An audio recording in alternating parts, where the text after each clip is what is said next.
Okay, this is a quick video on the Alemite. And if you don't know what that is, it's the Alemite or the zerk.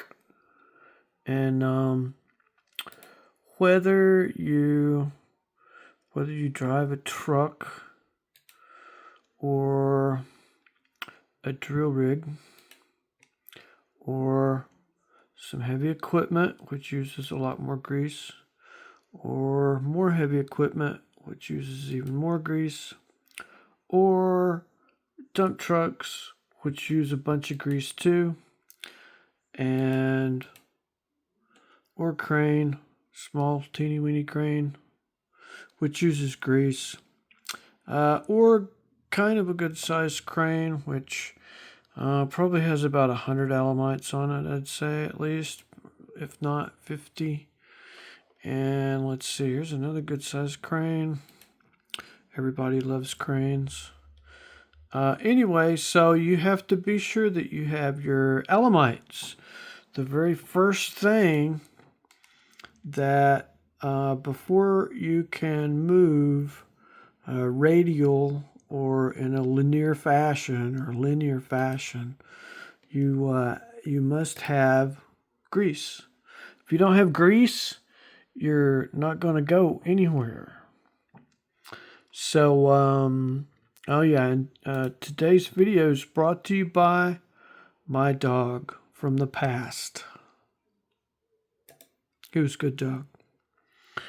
Okay, so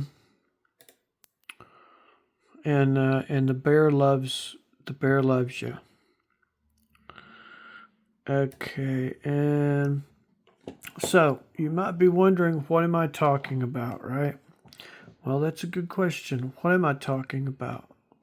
Sure, I'm not just a crazy person making a dumb video. Okay, so this is an Alemite, and you put your little grease fitting on there from your grease gun. Unless you have, of course, if this is heavy equipment, then you're going to have you're going to have an auto greaser, because it's like beyond stupid not to. So anyway, and this is kind of how you put grease into your Alemite, which goes into the chamber that flows into the reservoir that goes in behind your bearing. And if you don't know what a bearing is, then you could possibly be a little lost. And here's some more grease. This guy's pumping grease in through the Alemite, into the grease joint to lubricate it so it won't rub metal to metal. And there's another video of a really nasty greasy spot that hasn't been cleaned out for who knows how long. And so let's see now. In your businesses and stuff, they use little electronic sensors that listen to see if your bearing is running in just the perfect amount of grease. And your video today is brought to you by a very hungry squirrel. Okay, so, and here we have several Alamites. There's Alemite. That's a CAD drawing of a Alemite that has been, hold on, I got to think of what this is, tapped out, or I've already forgot the word. Here's a regular one. Usually, you just thread it into a hole that's threaded, and if you don't know or understand what that is, then you have a bunch of catching up to do. And here's some more Alamites. These are little bitty. That's a little teeny weeny 1/4 of an inch. And here's another one. And let's see. Here's a technical sheet on 1/8 of an inch. Wow, that's really, really small. But anyway, so most Alamites, they look like this. And some are longer. On heavier equipment, you'll see the longer ones. And More sheets on the size, more pictures on what they look like. And here's a lawnmower. Here's one that's damaged. This is usually what happens. The tops get ripped off of them. They're soft metal. They're not really made out of much of anything unless you buy stainless steel or something like that. That's usually the toughest ones as they come. This right here is how it's made. So it's got a little tapered spring on it, and then it's got a ball bearing, and the ball bearing is what fluctuates the pressure back and forth, kind of like a basketball. If you were playing with a basketball. Yeah, okay.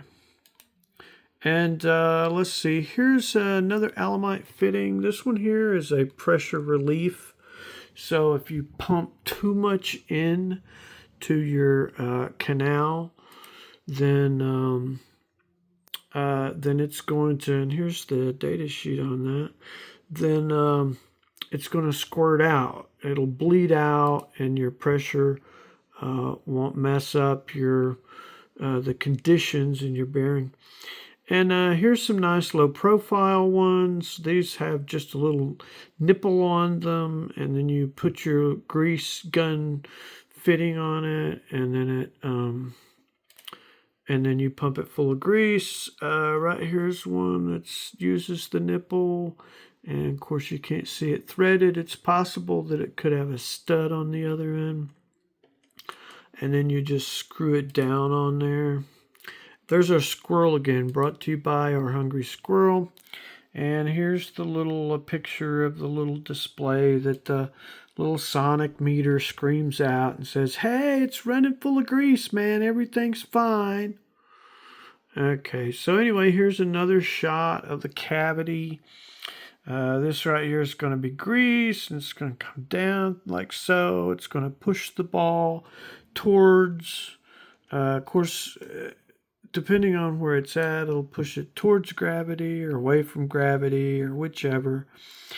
And let's see here. Okay, I've already went over all of this stuff. Okay, so there you have it, ladies and gentlemen. It's the Alemite. Let's see now. And I need to show you,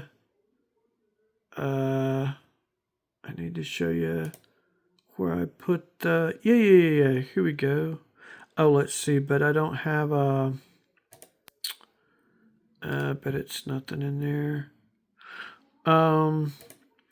Let's see now, and here's a shot of the regular bearing. And so, bearings fit into slots. And let's see, I've got some pictures here somewhere of that. Oh, this is driving me nuts. Where did I put all this stuff? Oh, shit. Oh, here we are. Let's see, bearings. Yeah. Here's some bearings. This is a wheel bearing now. So, and these, I don't know if these get grease or not. They may not, but yeah.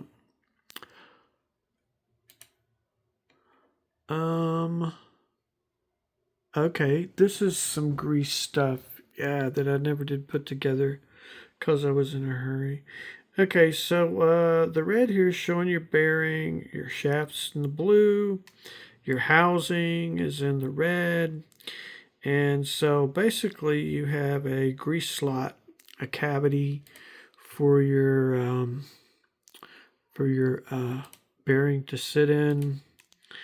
And other products take different types of grease. You have to know what kind of grease you're getting.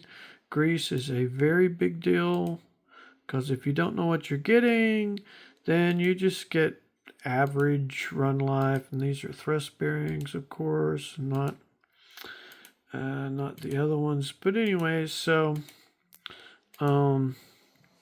and some races. There's some pretty decent looking races. And let's see, what's this junk? It's more automotive. Internal. Okay, well, Oh, yeah. This is some bearings here, but they don't. I don't think they take Alemite grease. They probably get greased from dope. I would imagine it probably gets dope from the axles anyway. Um, let's see. I guess that's about all that I was going to make this quick video on. It's probably 100. Oh my gosh, it's 10 minutes.